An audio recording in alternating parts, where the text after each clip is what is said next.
जय श्री हरि। देवउठनी एकादशी व्रत कथा। एक राज्य में सभी लोग एकादशी व्रत रखते थे। उस दिन नगर के किसी भी व्यक्ति या पशु पक्षी को अन्न का दाना नहीं दिया जाता था। एक समय ऐसा हुआ कि किसी दूसरी जगह का व्यक्ति राजा के दरबार में पहुंचा और नौकरी देने की प्रार्थना करने लगा। तब राजा ने कहा, नौकरी तो मिल जाएगी, पर एक शर्त रहेगी। शर्त यह है कि माह में 2 दिन एकादशी व्रत के दिन अन्न नहीं मिलेगा। राजा ने नौकरी की यह शर्त बताई। उस व्यक्ति ने नौकरी के लिए राजा की शर्त मान ली।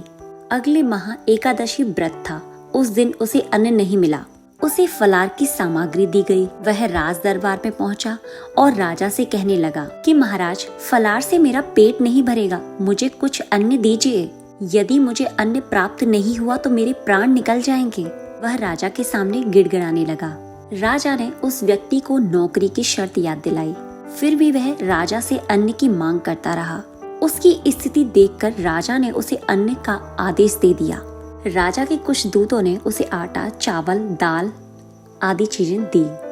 वह नदी के तट पर पहुंचा और सबसे पहले स्नान किया। फिर भोजन तैयार करने लगा। जब खाना बन गया तो उसने भगवान से प्रार्थना की, भोजन तैयार है, आप भोजन ग्रहण करें।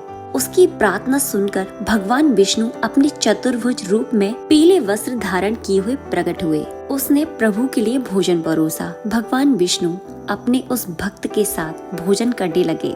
भोजन के बाद भगवान अपने लोक वापस आए और वह व्यक्ति अपने काम पर चला गया। जब अगली एकादशी आई तो उसने राजा से कहा कि उसे 2 गुना अन्न दिया जाए।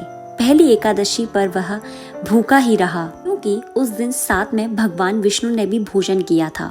उतने से अन्न में दोनों अच्छे से भोजन नहीं कर पाते।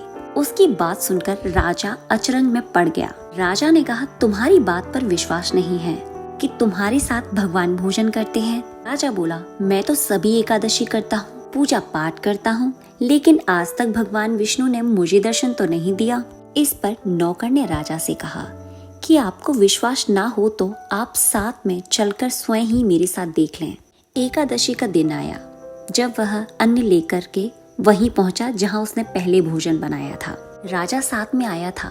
राजा एक पेड़ के पीछे छिप गया। नौकर ने हमेशा की तरह नदी में स्नान किया और भोजन की तैयारी करने लग गया। भोजन तैयार हुआ। उसने कहा, हे भगवान, भोजन तैयार है, आप भोजन ग्रहण करें। इस बार भगवान नहीं आए। उसने कई बार पुकारा, हे भगवान, भोजन तैयार है, आप भोजन ग्रहण करने आए, लेकिन भगवान तब भी नहीं आए। तब उसने कहा कि यदि आप नहीं आए तो मैं इस नदी में अपने प्राण दे दूंगा। उसने फिर भगवान को पुकारा, लेकिन भगवान नहीं आए, तो वह नदी में कूदने के लिए आगे बढ़ा।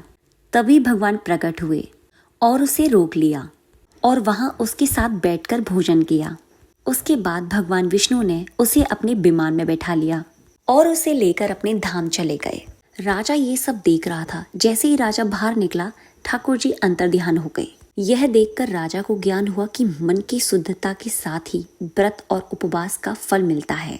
उसके बाद से राजा भी पवित्रता मन से व्रत उपवास करने लगा। जीवन के अंत में उसे भी स्वर्ग की प्राप्ति हुई और भगवान विष्णु के दर्शन हुए।